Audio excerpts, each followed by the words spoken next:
Friends, यहाँ पे अगर आप देखोगे तो आज बाजार की शुरुआत तो गिरावट के साथ में हुई थी, लेकिन जल्द ही बाजार में शानदार तेजी बनी। लेकिन अंत में जो क्लोजिंग रही वो गिरावट के साथ में रही। तो इसका इशारा क्या है? क्या बाजार में तेजी बनने वाली है या फिर और गिरावट होगी? बहुत सारे लोग कहते हैं कि बाजार ने अपना बॉटम बना लिया है, लेकिन यहाँ पे जिस तरह से अभी भी एफआई बाजार में बिकवाल बने हुए हैं, उसका इशारा क्या है? क्या आने वाले समय में हमें बड़ी गिरावट और देखने को मिल सकती है या फिर इस समय में खरीदारी का मौका देखना चाहिए? तो जाने माने रिसर्च एनालिस्टों की राय भी लेंगे और बाजार की संभावनाओं को तलाशेंगे, एफआई का रुझान देखेंगे, साथ में क्रूड ऑयल की प्राइस की क्या संभावना बन रही है और इंडियन रुपीज कितना कमजोर हो रहा है। ये सारी बातें जानेंगे जिससे हमें समझ में आएगा कि आगे बाजार में हमें क्या करना चाहिए और कौन से स्टॉक में दाव लगाना चाहिए, कौन से सेक्टर में हमें निवेश करना चाहिए। लेकिन फ्रेंड, उससे पहले अगर आप पहली बार हमारे चैनल पे आए तो चैनल को सब्सक्राइब कर दीजिए, एक बेल आइकॉन दबा दीजिए ताकि जब भी नया वीडियो बने पहला नोटिफिकेशन आपको मिले। वीडियो पसंद आए तो लाइक शेयर जरूर कीजिए। चलो फ्रेंड्स, वीडियो स्टार्ट करते हैं। मैं हूं आपका दोस्त एसबी दवे और हमारे अपने चैनल ऑनलाइन कमाई में आपका बहुत बहुत स्वागत है। बीएसई सेंसेक्स की बात करें तो 54,288 पर इसकी क्लोजिंग रही है, जहाँ पे 37 पॉइंट की गिरावट थी, यानी 0.070% गिरावट थी। लेकिन आप देखोगे तो इंट्राडे में अच्छी खासी 650 पॉइंट की तेजी थी। तो 650 पॉइंट की जो तेजी थी वो सारी खत्म हुई और क्लोजिंग रेड निशान में हुई। यहाँ पे अगर हम निफ्टी 50 को देखें तो 16,214 के स्तर पर क्लोजिंग रही है, जहाँ पे 0.32% की गिरावट थी। तो यहाँ पे अच्छी बात है क्योंकि बड़ी गिरावट तो नहीं है, लेकिन अभी भी गिरावट का माहौल बना हुआ है और इसके पीछे वजह है एफआईआई। आज के अगर आंकड़े देखें 23 मई 2022 के, तो आज एफआईआई ने 7,039 करोड़ रुपीज़ की नई खरीदारी की है, लेकिन सामने उन्होंने 8,990 करोड़ रुपीज़ का माल बेचा है। तो इस तरह से उन्होंने आज 1,951 करोड़ रुपीज़ की बिकवाली की है। तो आज भी वो सेलर बने हुए। बात करें हमारे बड़े फंड हाउस की, जिसको कहते हैं हम डीआई, तो उन्होंने आज 6,281 करोड़ रुपीज़ का नया खरीदारी किया है, सामने 4,836 करोड़ रुपीज़ की उन्होंने माल सेल किया है। तो इस तरह से उन्होंने 1,445 करोड़ रुपीज़ की नई इन्वेस्टमेंट की है बाजार में से। तो इससे एक बात समझ में आ रही है कि जो बिकवाली है वो अभी भी ज़्यादा है एफआई की, और सामने हमारी खरीदारी कम हो रही है। इस वजह से मामला जो है थोड़ा सा गिरावट का तरफ बना हुआ है। और पिछले कई दिनों से आप देखोगे तो एफआई लगातार बिकवाल बने हुए हैं। आप देखोगे तो 13 मई को उन्होंने 619 यूएस मिलियन डॉलर की बिकवाली की, 17 मई को 454 यूएस मिलियन डॉलर की बिकवाली की, 18 मई को 214 यूएस मिलियन डॉलर उन्होंने माल बेचा, 19 मई को 116 यूएस मिलियन डॉलर की उन्होंने सेल की, और 20 मई को 494 यूएस मिलियन डॉलर का उन्होंने माल बेचा। तो आप देखोगे लगातार बिकवाली बनी हुई है, कहीं पर भी आपको खरीदारी नहीं दिखा देगी, और इस वजह से अभी भी बाजार पे संभावना थोड़ी निगेटिव बनी हुई है। लेकिन अच्छी बात यह है कि हमारे जो बड़े फंड हाउस है वो लगातार खरीदारी करें। 16 मई को उन्होंने 1,428 करोड़ रुपीज़ की खरीदारी की, 17 मई को 2,294 करोड़ रुपीज़ की खरीदारी हुई, 18 मई को 375 करोड़ रुपीज़ की खरीदारी उन्होंने की, 19 मई को 3,225 करोड़ रुपीज़ की खरीदारी की, और 20 मई को 2,148 करोड़ रुपीज़ की खरीदारी की। लेकिन आज बात यह है कि जो इनकी खरीदारी है उसमें थोड़ी सी कमी आई है, और इस वजह से बाजार भी थोड़ा सा आपको थोड़ा सा गिरता हुआ दिखाई देगा।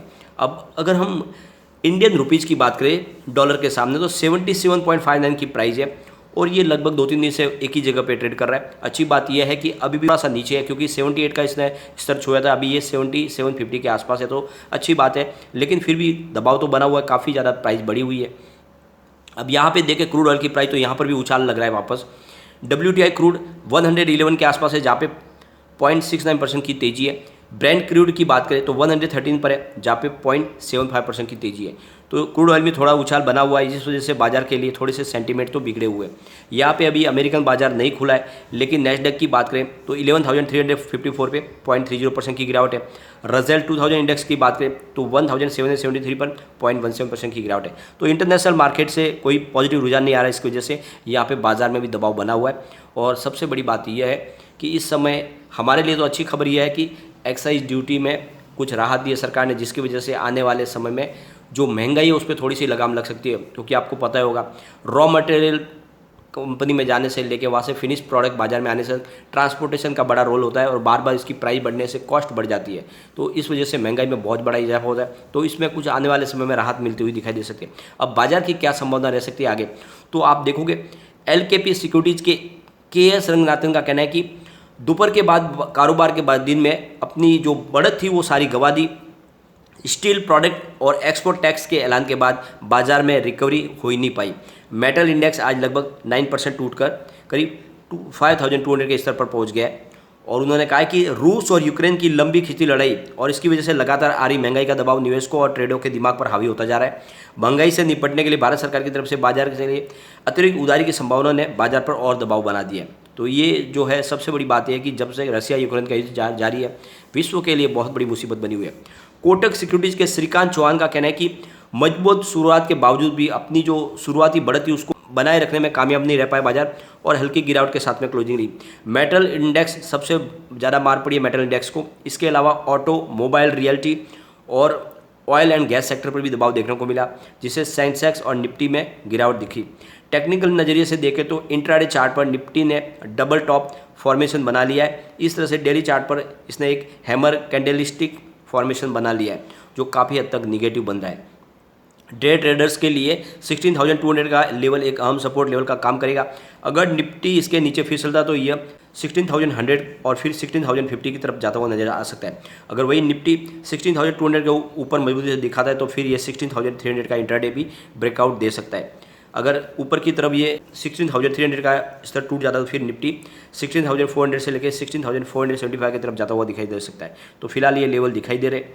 अब यहाँ पे शेर खान की तरफ से गौरव रत्न पारखी का कहना है कि 16,400 का स्तर एक बार निफ्टी के लिए बड़ी बात साबित हुआ है। बाजार ओवरऑल स्ट्रक्चर के संकेत मिल रहे हैं और यहाँ पे शॉर्ट टर्म में निफ्टी में साइडवेज एक्शन देखने को मिल सकता है और अगले कारोबारी क्षेत्र में ये 16,000 से लेके 16,400 के सीमित दायरे में घूमता हुआ नजर आ सकता है। फिलहाल आपको एक ही दायरे में ट्रेड करता हुआ बाजार दिख सकता है।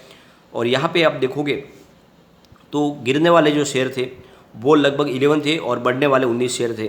तो अच्छी खासी बढ़त तो थी और आईटी शेयरों में आज हमने तेज़ी देखी है। यहाँ पे अगर देखें तो लार्सन एंड टुब्रो ने एक बड़ा डिसीजन लिया, वो रोड और पावर सेक्टर से बाहर आने के लिए तैयारियों में है और उन्होंने कहा है कि उनका जो फोकस होगा वो डिजिटल और ई कॉमर्स के बिजनेस पे रहेगा, क्योंकि यहाँ पे उनको बहुत ज़्यादा जोखिम लग रहे। सरकार की तरफ से भी बहुत सारी नई गाइडलाइन आ रही है। अब यहाँ पे अगर आप देखोगे तो बाजार में चौतरफा गिरावट तो थी लेकिन मामूली थी। सेक्टर वाइज देखें हम तो यहाँ पे आपको देखने को मिलेगा कि निफ्टी बैंक में 0.08% की मामूली सी गिरावट थी। निफ्टी ऑटो ने आज कमाल किया, 1.84% की शानदार तेजी। निफ्टी फाइनेंशियल सर्विस में 0.22% की गिरावट थी। निफ्टी एफएमसीजी सेक्टर में 0.09% की गिरावट थी, लेकिन निफ्टी आईटी में आज बहुत ही अच्छी 1.01% की तेजी देखने को मिली और काफ़ी दिन के बाद आईटी सेक्टर आज दौड़ा और इसी आईटी सेक्टर की वजह से आज हमें बाजार में बड़ी गिरावट होती हुई नहीं दिखाई दी। निफ्टी मीडिया की बात है तो 0.98% की गिरावट थी। निफ्टी मेटल आज बहुत ही ज़बरदस्त गिरावट, इसी ने पूरे बाजार के सेंटीमेंट को बिगाड़ा, 8.14% की गिरावट। निफ्टी फार्मा में 1.35% की गिरावट। Nifty PSU bank 0.34% down. Nifty private bank में 0.03% की मामूली सी गिरावट और निफ्टी रियल्टी में 1.06% की गिरावट।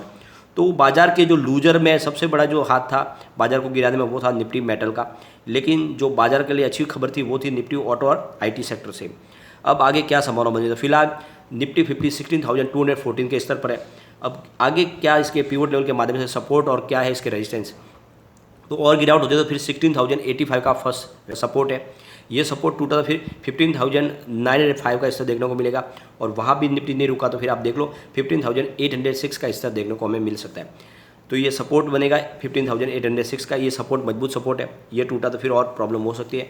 ऊपर की तरफ जाने पे 16,364 का फर्स्ट रेजिस्टेंस है, इसको ब्रेक ले फिर 16,460 तक जा सकता है निफ्टी 50 और वहाँ तक पहुँच गया फिर 16,644 तक भी जा सकता है। तो फिलहाल ये रेंज बन के आ रही है और अभी बाजार में आप देखो तो कोई बड़ी तेजी की संभावना नहीं बनेगी, लेकिन अभी इस समय जो माहौल बना उसके हिसाब से बड़ी गिरावट की भी संभावना नहीं है। तो ऐसे में क्वालिटी स्टॉक में आपको दाव लगाना शुरू कर देना चाहिए और इसमें आपको रिलायंस इंडस्ट्रीज को खास ध्यान देना चाहिए। रिलायंस इंडस्ट्री बहुत तेज़ी से दौड़ने के लिए तैयार हो चुका है। आईटीसी भी बहुत ही ज़बरदस्त बुलिश जोन में उसमें निवेश किया जा सकता है और आपको ये ध्यान रखना है कि एलआईसी काफ़ी नीचे आ गया। एलआईसी में निवेश के बारे में सोचा जा सकता है। जल्द ही यहाँ पे मुझे लगता है कि बड़ा बाउंस बैक आ सकता है और कुछ अच्छे स्टॉक है जिसमें आप दाव लगा सकते हैं, जैसे स्टेट बैंक ऑफ इंडिया भी इस लेवल पे काफ़ी अच्छा लग रहा है। आईसीआईसी बैंक में भी निवेश किया जा सकता है और सबसे बड़ी बात है कि बहुत ज़्यादा पिट चुके हैं विप्रो, इन्फोसिस, इनमें भी दाव लगाया जा सकता है क्योंकि आज आईटी सेक्टर ने फिर से दौड़ना शुरू किया है। तो आप अपने हिसाब से निर्णय ले सकते हैं, लेकिन फ्रेंड कोई भी इन्वेस्टमेंट करने से पहले अपने फाइनेंशियल एडवाइजर से एक बार भी ले ले या अपना खुद का रिसर्च करें, क्योंकि मैंने वीडियो आपके एजुकेशनल पर्पज़ के लिए ही बनाया। वीडियो पसंद आए तो लाइक शेयर जरूर कीजिए और चैनल को सब्सक्राइब कर दीजिए।